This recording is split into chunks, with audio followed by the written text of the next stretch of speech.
great success, they did not last long in the competitive era of antebellum publishing. Though the reasons for the demise of the New World and its mammoth peers are more complicated and perhaps detailed than I can provide in this space, a few observations are worth considering as they remain relevant to our efforts to navigate changes in the market and copyright laws today.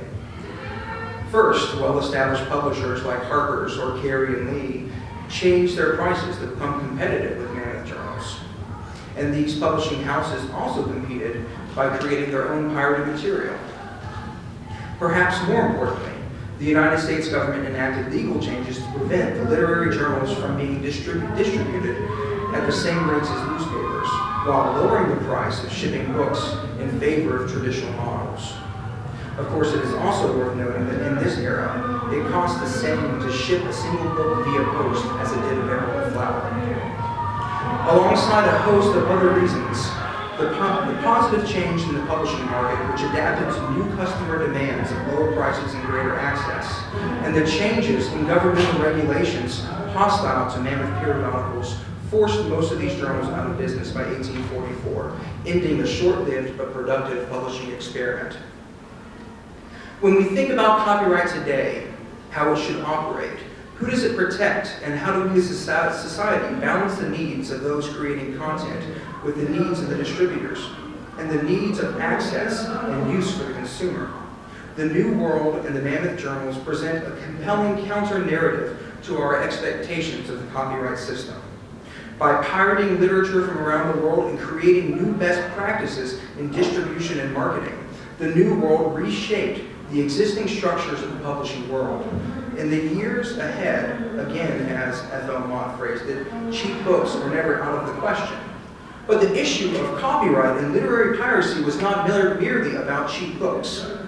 Winchester, with his vision of the New World, provided information to a class of individuals who had been previously excluded through the barriers of cost and access, and he expanded the collective readership of America by establishing a new literary infrastructure that stretched across the nation as well as to an international audience. As this collective audience continued to grow, within a decade, the astronomical sales that the New World ushered into existence at 10,000, 20,000, and even 50,000 copies sold became benchmarks of success rather than impossible dreams. The masthead of the New World read, "No pent-up Utica contracts our powers, for the whole boundless continent is ours."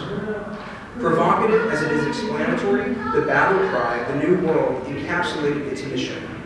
The world of knowledge was theirs, and they opened that world to greater and more inclusive audiences that teemed with expansionistic potential. When we consider copyright, piracy, and content control in our own time, the literary pirates of the New World stand as examples of how the traditional forms of intellectual ownership and market authority can be challenged, and how that challenge can benefit both the market and the society as a whole. In our history, as well as in the present, we are constantly negotiating the conditions of our knowledge for the world in which we live.